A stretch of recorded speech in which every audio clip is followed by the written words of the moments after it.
This is the More to Life Than Money podcast. Real people, real stories, real conversations about wealth and abundance with your host, J.W. Rayhons. Welcome, everybody, back to the More to Life Than Money podcast. You know, today, there are some moments in time where you can just get a sense that you're about to have a really meaningful conversation with someone.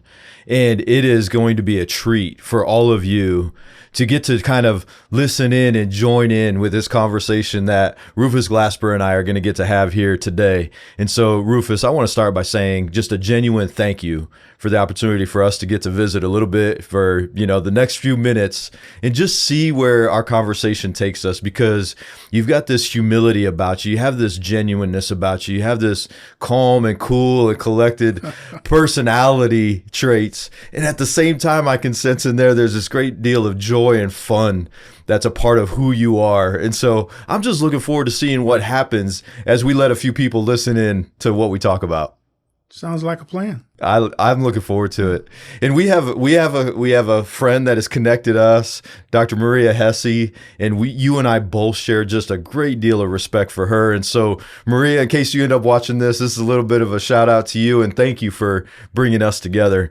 Rufus, I want to start with just what I hope turns into this really fun question around you as a boy.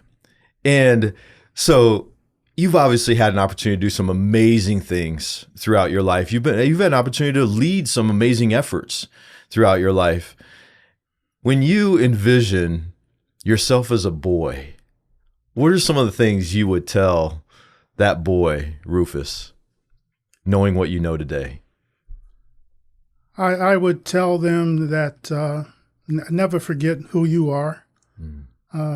Never forget that you are an individual. You can achieve, and you don't have to be a part of a group to achieve.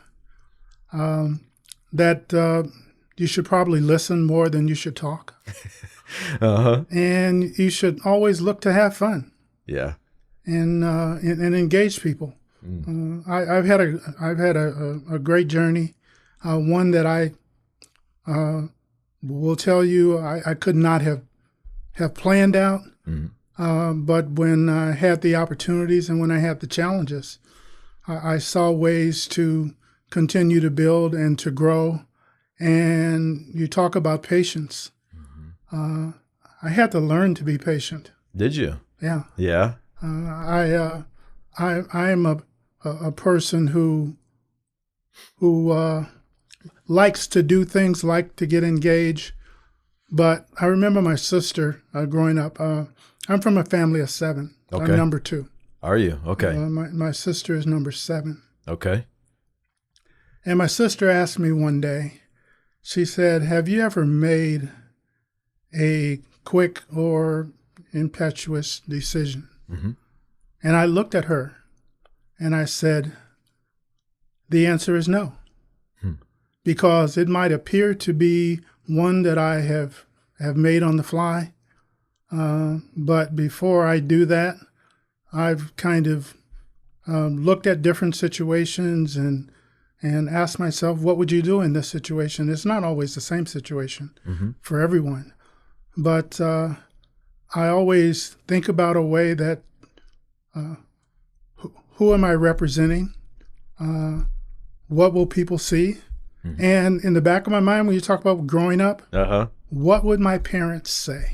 Yeah. It's always in the back of my mind. Why is that there? Well, I mean, I grew up in a neighborhood that, for the most part, after I guess when I got to about 2nd or 3rd grade, we spent the rest of my life before I went away to college in the same neighborhood. Okay.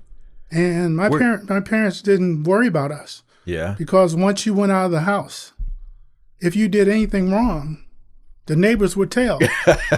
And the neighbors also had their permission to whoop our butt.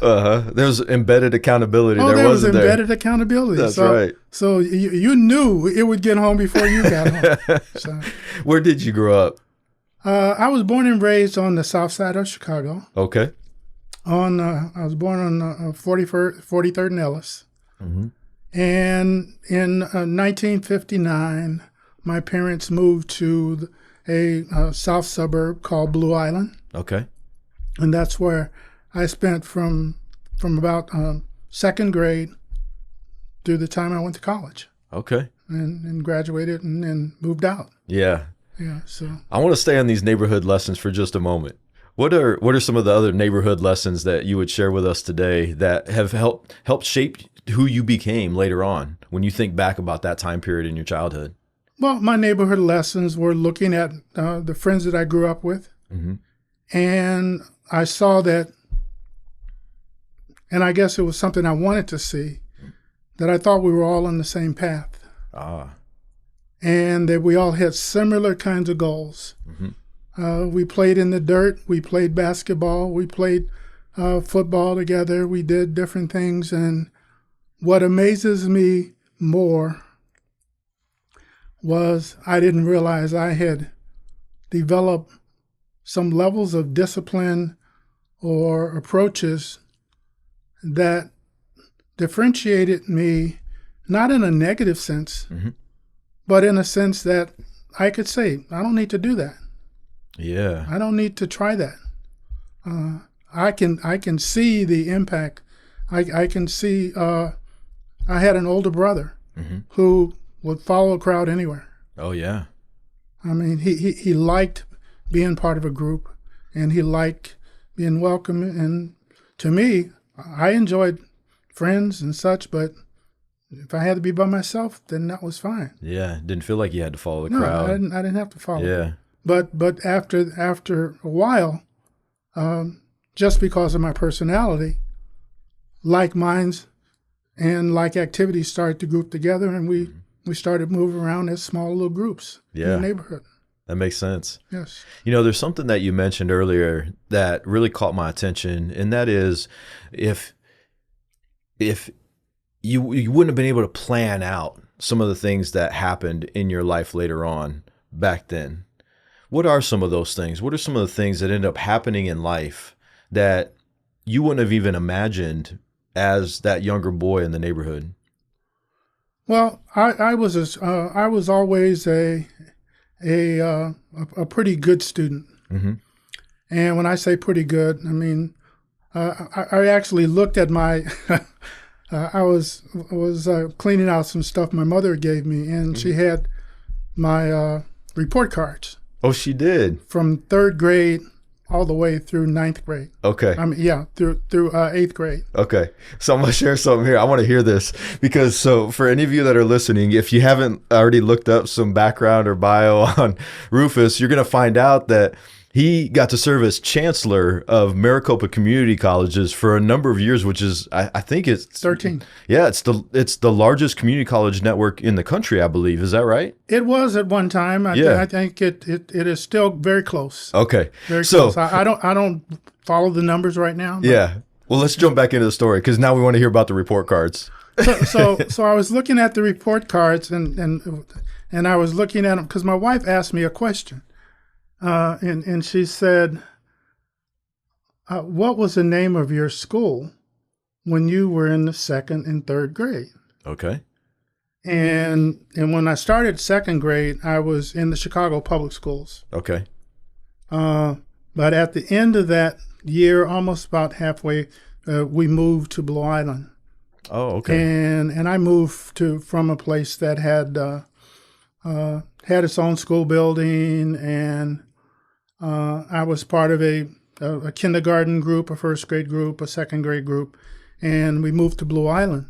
And the Blue Island district was Brennan, Brenna, E-N or A-N, I can't remember right now. Mm-hmm. But there were we had a single-story building, 3 stories, and there were 2 grades in each story. Okay. And I remember that building because after I was there for a year, they tore it down and then they built a larger building because the communities were starting to grow. Okay. And when I experienced that, I started looking. So that was called, it was Posen Robbins School District. And then that particular building, we moved to one that was called Brennan, and then I went to Lemon, and then I went to another one before I got out of ninth grade. Wow. And it was at a time where we were living where I could walk to school. Okay. And then we started to be bused to school. Okay. So I was bused out of my local community then after I got out of sixth grade to seventh grade and eighth grade. We went a little farther. And then when I went to ninth grade, then we were bused to a different community. We were all in the same high school district. Okay. But there was your freshman and sophomore year was where the black students went in the community, in the city of Robbins, town of Robbins, and the white students went in the town of Blue Island. Yeah. How do you feel that influenced you? It didn't influence me very much at all, because at the time when I was going through elementary school, it was segregated. Yeah. And what impacted me initially was the fact that, I'm going to Robbins and they built this in the African American community, so this is where I get bused. Yeah. But I played sports all 4 years. Okay. Every sport was integrated. Was it really? So when we got together as a freshman, then we were all on the same football team. Yeah. And a sophomore. And then when I became a junior or senior, then we were integrated again. Yeah. In the main building. See, I'm so glad that you're walking through the details of this. And for everyone that's listening, this is why I wanted to let you run with this story a little bit, because as you're talking about that, here the schools were segregated, but the sports were integrated. Right. Why was that, do you think? Or what did you gain from that experience, or what did you learn through that experience? I gained the fact that the district was one that was growing, and there was a recognition that there were individuals that wanted to play sports, and they made it available. I mean, it was part of the policies that it was available for every student in the school district. Yeah. It didn't say that they had to be in the same building. Yeah. But the sports was made available, so they made an opportunity, and we got bused, and we had an opportunity to play sports together. Yeah. At that time, did you see yourself going into the profession of education? No, I did not. No. Tell us about that. Profession of education was not mine. When I was a freshman in high school, my dad was a welder, and I used to watch him in the mills, and he worked in Indiana, and we were pretty close. And I used to watch him weld sometimes, and I was stupid enough I didn't have on the headgear, and I would have night flashes. And oh my gosh! But I watched him become a welder, and he decided that he didn't want to weld. He didn't want to work for people anymore. And he started his own business, which was Glasper and Sons Janitorial Service. Was it? How old were you at this point? Well, I was a freshman. You were a freshman in high school. Okay, so somewhere around probably 14, 15, something like that. I was at 13, 14. Okay. He got the idea. Yeah. And he had a built-in staff. He had 6 sons. That's right. So we talked about Iowa a little bit earlier, and growing up in Iowa, there were a lot of farm families like that. There were a lot of farm You had kids so that you had people, essentially farm hands, ranch hands to help on the farm. And my mother, raising 7 kids, she used to work at Swift and Company in Chicago before they got married. And then when they got married, she raised 7 kids. But my mother, when they started the business, she went to Moraine Valley Community College to learn bookkeeping. And I used to help her in terms of bookkeeping because I like math. Okay. So I started working in bookkeeping and so forth with her, and I used to help her as she managed the books. And between my freshman year and my senior year, I would work with my dad, and my brothers would work with my dad. And as we grew up, he would supplement his working staff, and he would have some people in the community who wanted to work, and he had that business. But he also had another passion. Okay. He always wanted to be a police officer. He did. Okay. So he started in Blue Island as the first African American He was one of two. Uh-huh. I want to say he convinced one of our other neighbors to join him as well. And he became an auxiliary policeman. Okay. And he was an auxiliary policeman and then moved to part-time. And then he did that, and then he kept his janitorial business, and then he became a county sheriff. Wow. A Cook County sheriff. Yeah. And he retired as a county sheriff. How difficult of a decision do you think that was, knowing he's the father of 7 and he decides that he's going to start his own business? And how old was your older brother more than you? So if you were a freshman at the time. My brother was about 2 years older than me. Okay, so he was maybe a junior. Year and a half, 2 years. So all the kids are still within the home. Yeah. The younger, the ones below us, they weren't at high school. They were, and my sister is 10 years younger than me. Mm-hmm. What do you think that decision might have been like, to decide that he's going to start his own company with 7 kids to feed? My brother, my father, he was a talker. Was he? And he was involved in every election. Mm-hmm. My mother was at every poll. Mm-hmm. She was involved in every election, but he was a precinct captain.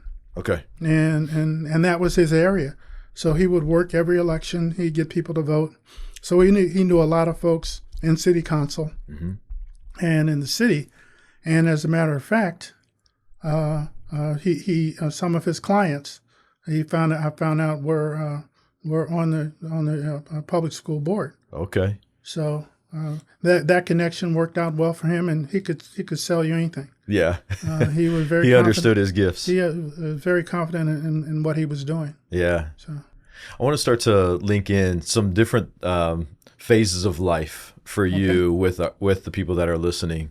So briefly describe, what are some of the things that you're doing now? So I mentioned your tenure as chancellor, and we didn't go into great detail of that yet. But what are some of the things that you're doing now in life? When I left the district, I went to an organization, and I'm still there. It's called the League for Innovation in the Community College. Yep. It was created in 1964 or so. It's about 57 years old, 56, 57 years old. And it focuses on innovation. It focuses on transformation for individuals. It was created at a time when community colleges were being established as a disruptive innovation between the K-12 system and four-year institutions. Okay. They originally had 12 individuals who had the concept, and they worked on it and developed it, and then they became the founding board of the 12 colleges. Okay. And over the years, I had worked with them through my chancellors that I worked for, because they were on the board. The Maricopa actually had gotten a seat, not as a founding member, but within a few years of its original founding. Okay. And they were very active in transforming community colleges, being on top of innovation, technology, desktop computers, and philosophies about how large institutions can scale in quality. And at the time I came in, there were 7 full colleges, and then there were 3 colleges like Chandler Gilbert, Estrella Mountain, and also Paradise Valley, that were extensions. And then they became full colleges, because all 10 of our colleges are individually accredited. Yeah. So as the colleges were being developed, then there was an opportunity for, it was just like, at the time, there were about 1,100 community colleges across the country. Okay. Over this particular point in time. And the League for Innovation has today, and over its years, has had between about 15 to 19 board members. And they're all community college presidents or chancellors. So when I became a chancellor, then I sat on that board for 13 years as well. Yeah. And so I saw an opportunity to work for an organization, because there are in Arizona, we experienced for the first time, when I came to the Maricopa colleges, we were like every other community college across the country. We had a 3-legged stool, funded 3-legged stool, tuition, property taxes, and state aid. Okay. State aid was 28% of the funding Was it really? when I came in 1986. Mm-hmm. By 1991, we were informed by the state that they were having financial problems and they would start reducing our budget. Mm-hmm. From 1991 through 2014, we went from 28% to zero. Wow. State funding. You lost one leg of the stool. We lost one leg of the stool, Yeah. and also Pima Community College. Uh-huh. And so you have two of the largest community colleges in the state, serving the largest number of students in the state through the metropolitan and through an urban institution that had zero funding. Wow. So what we were looking Seems like at, quite the challenge. it was quite the challenge. Yeah. And I started looking at what was happening with community colleges across the country with defunding at the federal level and others. And then I thought that by working with the league and trying to help community colleges think differently, my background was finance. Mm-hmm. And I used to be chided every time I said education is a business. Mm-hmm. And I was told it's not a business. Our business is education. It shouldn't be run like a business. I said, but you need to be financially solvent. That's right. Yeah. And financially solvent during my tenure, and I think it continues today. Mm-hmm. We achieved a AAA bond rating from all three houses, Which is an incredible achievement. and we maintained it through the duration. Congratulations. So thank you. And Yeah. I believe they still have it. Yeah. Can I ask you about leadership? Because you had the opportunity to really lead a large organization Right. in Maricopa Community Colleges. And I know many of the people that listen to our podcast are in a variety of different leadership roles, whether it's in their own home, whether it's in their companies, whether it's in the businesses that they're involved in, whether it's in nonprofit organizations. What are some of the key leadership principles that you believe allowed you to experience the success that you did as a leader, especially with such a large organization? Well, I think what allowed me to lead was that I was successful on the finance side of the house. Mm-hmm. And I was successful in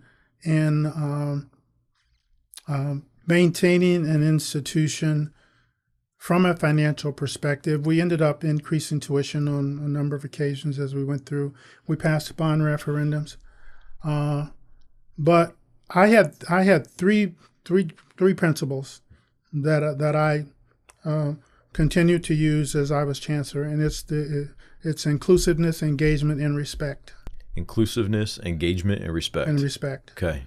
And when I say that, I talk about including individuals in the dialogue, not just inviting them, including. Yeah. And getting their input. Thank you for making that distinction, Yeah. by the way. That's an important distinction. And it did not mean that I was abdicating my responsibilities. Mm-hmm. The decision or recommendation that would go to the board or that I would make would come from the chancellor. Mm-hmm. But I would ask your opinion. Yeah. And when you include people, they feel like they have a voice. They feel they may not always agree. They may not all agree. Mm-hmm. By no means would they all agree. But inclusiveness, and then you engage them in a dialogue, and that's community. That's community agencies, nonprofit agencies, and others. Yeah. You include them in conversations, and then you respect their opinion. You invite them to the table. You go to their table. Yeah. So you start building those kinds of relationships, and I remember a few times when I got so busy that I would ask people to write things, and people would tell me, "You didn't write this. This doesn't sound like you." And then when I had an issue that I was dealing with, I used to tell people that if you ever saw me without a smile on my face, please ask me why. But if you do that, I would expect you to help me put the smile back on my face. I like that. I hope everybody writes that down. Oh, so we had a relationship. The one thing that I understood, and not initially, but when I took the job as the chancellor, I needed to remember I was no longer the chief financial officer. Yeah. And that I could no longer I could no longer make decisions without consulting. I used to consult my vice chancellor or the chancellor. Now I had to consult my board. Right. We had to talk about policies. We had to talk about 200,000 plus students. Mm-hmm. And at the time, the students were growing very rapidly. Yeah. And I think at the high point, they had to be over 215,000 or so. We were expanding into Red Mountain. We were expanding Paradise Valley and Estrella Mountain. It's an incredible impact when you think about it. Yeah. Yeah. The valley is 9,200 square miles. Yeah. Yeah. So you driving that valley, you get to see how vast it is. Yeah. And how diverse it has grown over the years. Oh, yeah, absolutely. Help us distinguish the other two principles that you mentioned as well, because when you started with inclusion, you really helped us understand this wasn't just inviting someone into the conversation, it was really including them in the conversation. How do you make the distinction on the other two principles as well? Well, inclusiveness, engagement. Yeah. You can invite people, Mm-hmm. but you have to engage them. You have to ask their opinion. Mm-hmm. What were the lessons learned? I mean, you don't have to own anything. Uh-huh. Because there are a heck of a lot of people out there that are a lot smarter than you. Mm-hmm. And I tried to listen. But then I had to have the rationale and the understanding. And that's when I go back to say I never made it what appears to be an impetuous decision. Yeah. Because you Back have to to that think about conversation with your sister. who's going to be impacted Yeah. by this decision. You have to own it. Now, how do you own it? And then how do you work your way through it? Mm-hmm. And so inclusiveness, engagement, and then respect what people tell you, so that you can go back to them again and ask their opinion. You just don't ignore them, or they don't feel that they're not included, because when you need them again, they won't be there. That's right. You'll need them again. Yeah. Yeah. So you need to give them the reasons why. And I'll give you a good example. Please. One of the things that I initiated, Maricopa's growing. It was growing rapidly, and we were advertising on multiple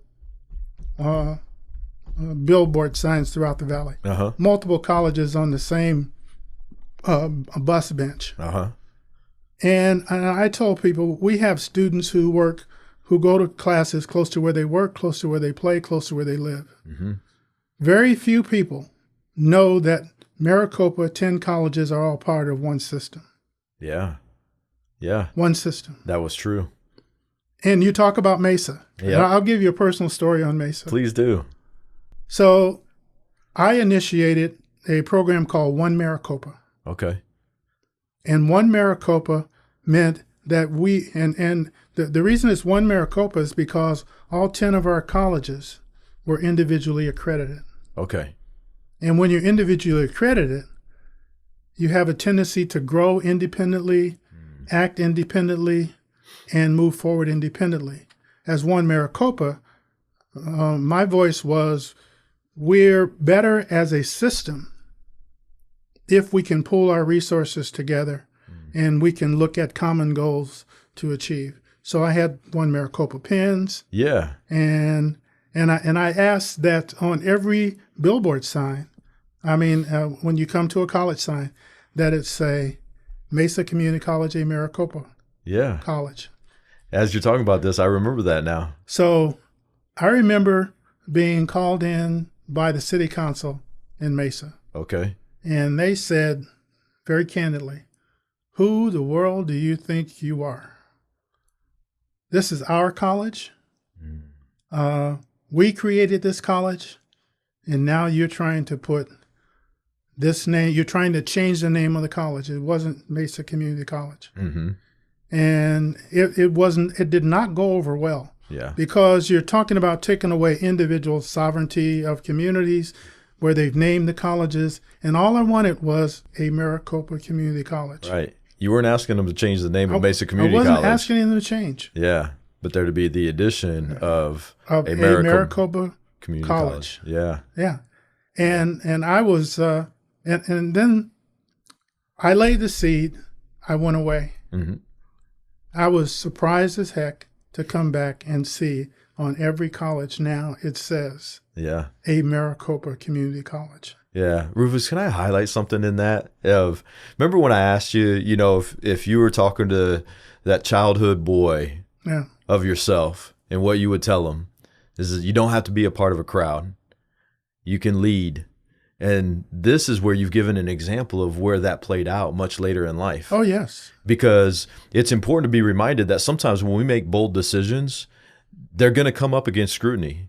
There's going to be opinions that don't agree with a decision that's been made or with an effort or a vision.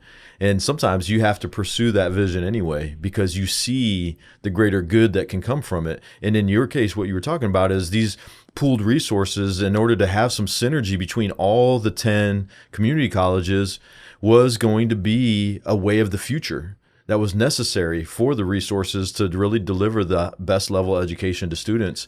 And you're trying to talk about delivering education to students for over 215,000 students. And trying to send a message to individuals that were students, but who wanted to be students, and that they weren't fenced in by the location of where they lived. That's right. There's a unity there. There was an opportunity you're off work now, you can make class, and then you can drive home. Yeah. So it's just looking at it differently and let us deal with the administrative and the bureaucracy of it. Yeah. Make it more accessible. Oh, definitely. As well as even going back to your principle of inclusion. To then know accessibility. That's right. And it's okay to take a class in Scottsdale. It's okay to take a class somewhere where you don't live. Absolutely. So. Let's I just want to see what wisdom comes out of really thinking about students now, the work that you're doing now.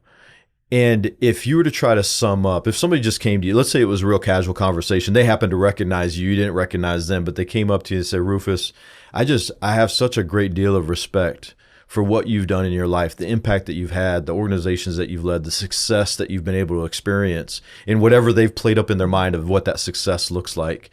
And they just say, what advice would you give me? What advice would you give me? And I'm gonna paint the picture that this is, let's just say it's somebody in their 20s and they've had a little bit of life experience.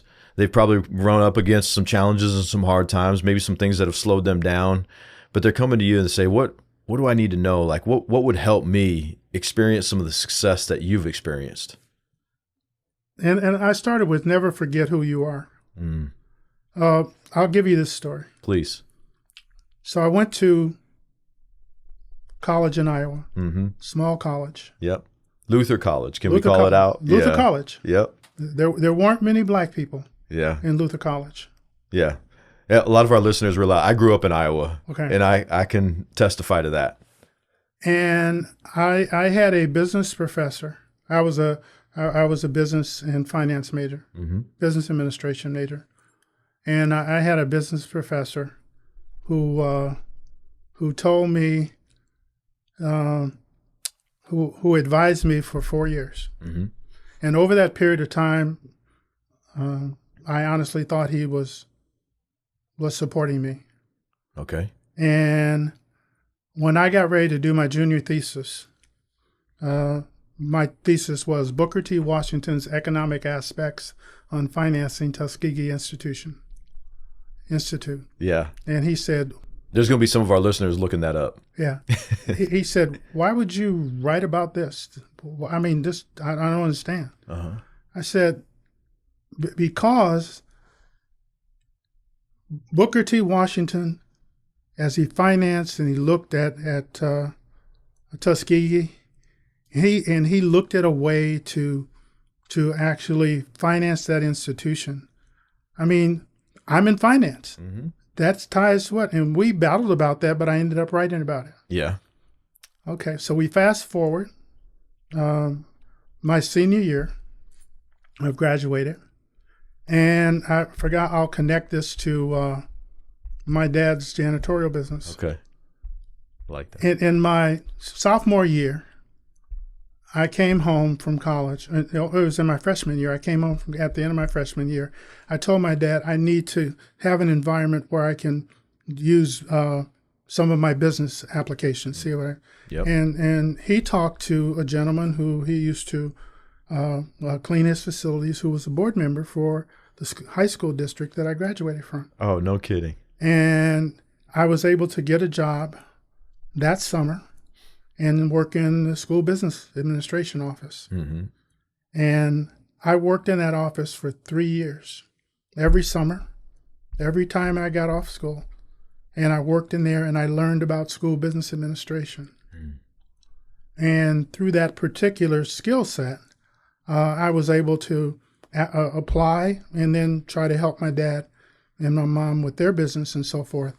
But I had a sense from there that that was a job that I wanted to do. Okay. So I met my wife at Luther. You did? Yep, we've been married now. We'll be 52 years in August 24th. Oh, goodness, congratulations. And she lived in Chicago, about 3 blocks from my grandmother. You met at Luther, Right. but she grew up 3 blocks from your grandmother. My grandmother. Wow. And so we were planning to get married. She was a year before me, and we got married.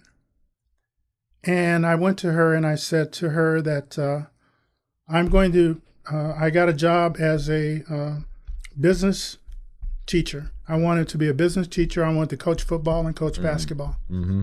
That was my vision. Yep. And I wanted to teach business. Okay. And during that summer, the year that I graduated, I asked my boss, who I had worked with for 2 summers, and this was the 3rd summer, if he'd get a copy of my credentials and my recommendations so I know what was said. Yeah.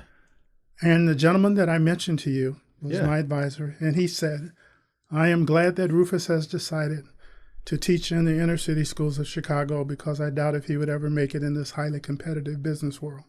Really? Yes. So that surprises me. I bet it surprised you. It infuriated me. Yeah. And I knew it in the back of my mind because of Tuskegee but it was that. And when you talk about a driver, that was my driver. Was it? I had a BA. That was my driver to continue. That was my driver for examples for my kids, for our kids. And when I left then, I had 2 letters behind my name. And today I have over 20. Yeah. And including a PhD, including a CPA. And it's because, don't tell me what I can't do. Right. Right. Because I would have been happy being a business teacher. I thought as an honorable profession, but I saw that as an opportunity to help others and to build a foundation. And prior to coming to the Maricopa Colleges, I was director of finance and budget for the Chicago Public Schools. Were you? Yeah. 600,000 students, 43,000 employees, My goodness. over a $2.5 billion budget, and 13 unions. Yeah. That is that is quite the feat to try to lead with those types of dynamics. Well, I learned politics in Chicago. I learned to work with Jane Byrne, with Harold Washington, in the unions, but I wanted to do more. And because of the politics, I could not be the chief financial officer. Oh, really? I could be the director of finance, but I couldn't be the chief financial officer because the mayor wanted to hire that individual from their ranks. Yeah. So that's when I decided, got an opportunity to come to Maricopa, and decided that I wanted to come out here and see if I can get on a pathway to being a chief financial officer. And I went from deputy to chief financial officer, never thought about being chancellor. But others said that you ought to apply for the chancellor's job. So I applied and didn't make it. And then other opportunities occurred. Then I was supported and made it. Thanks for sharing that part of the story, because that part of the story is important too. Of you did go for the chancellor position and didn't get it, but then the opportunity came up to go get it again, and you did get it. Well, what was told me at the time by the search consultant, he said that the search committee saw you as a finance person. They didn't see you as a CEO. Mm. And I said, who in the hell do they think they are? But I also said, if that's the way they see me, maybe that's the way I carry myself. Mm. Yeah. So in addition to what I was already doing, I decided to expand that view. Yeah. And I decided to build on some of my smaller engagements with faculty and others in the district. Yeah. And more in advancement and more in other things. And then when the time came around, then I was asked to be interim. Mm-hmm. And then I applied when they asked, and I became chancellor. Yeah. Rufus, you have this quality about you that if a challenge comes up, if a situation comes up, if an opportunity comes up, if someone says that you can't do something, you have this drive about you to show that it can be done. Yeah, and no one would have ever told me that you could apply, you could get a PhD, or you could be a CPA. Yeah. I was the president of the Arizona CPA Society. Mm-hmm. So, if your kids were sitting here in this room with us, what would they say were some of the greatest lessons they learned from you and your wife? What was driving me? Why we focused on education. You can pick and choose where you want to go, but you're going to get educated. Mm-hmm. You're going to have the foundation to work with. Drive. Mm-hmm. My wife is a counselor. Yeah. So she would counsel me, she would counsel others, and we would keep each other sane. Mm-hmm. So, but in telling the kids, both of our daughters are very independent. Yeah.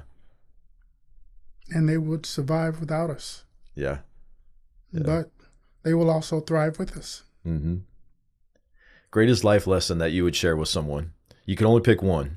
The greatest life lesson is never forget who you are. Yeah, you've mentioned that a few times. Yeah. Why is that so important? It's because people will challenge you. They'll demean you.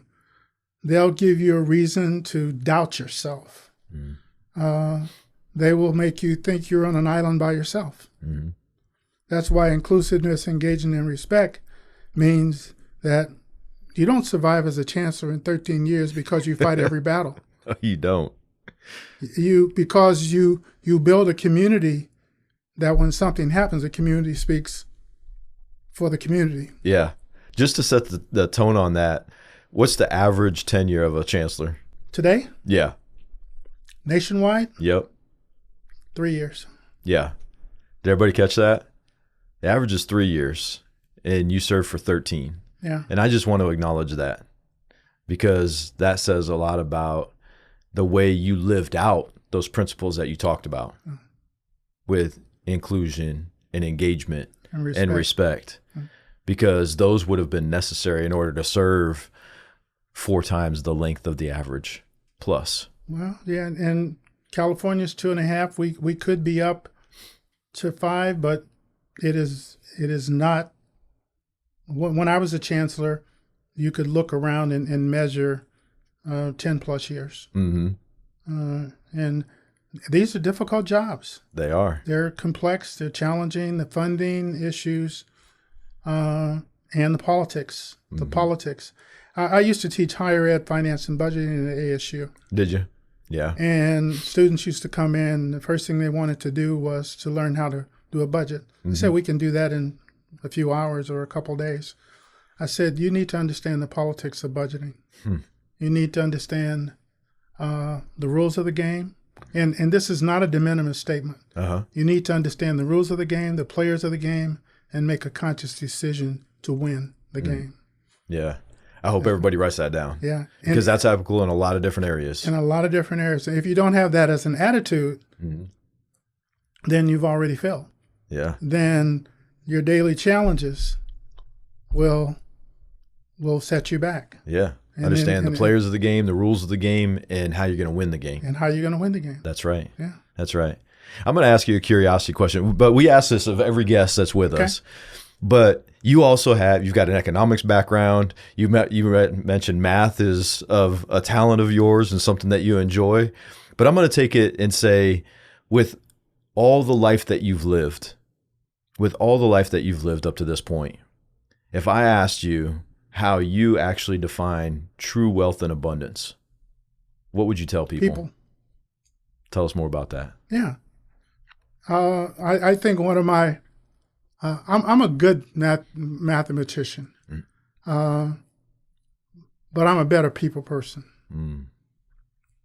And it's how do you get along with people? How do you allow them to build their own, grow on their own? How do you support them? How do you tell them when you don't agree with them, or how they could do it differently? But how do you convince them that they should stay with it and look for the opportunities and not always look at everything negative? I mean, there are a lot of people who would love to figure out a way if you would let them in.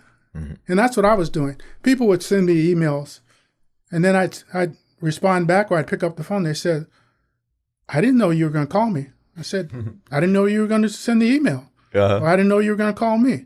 So that makes both of us even. Or I would show up on a college campus where the professor sent me a note. I show up at his classroom. And to this day, we have lifelong friends. Yeah. Man, that is unique.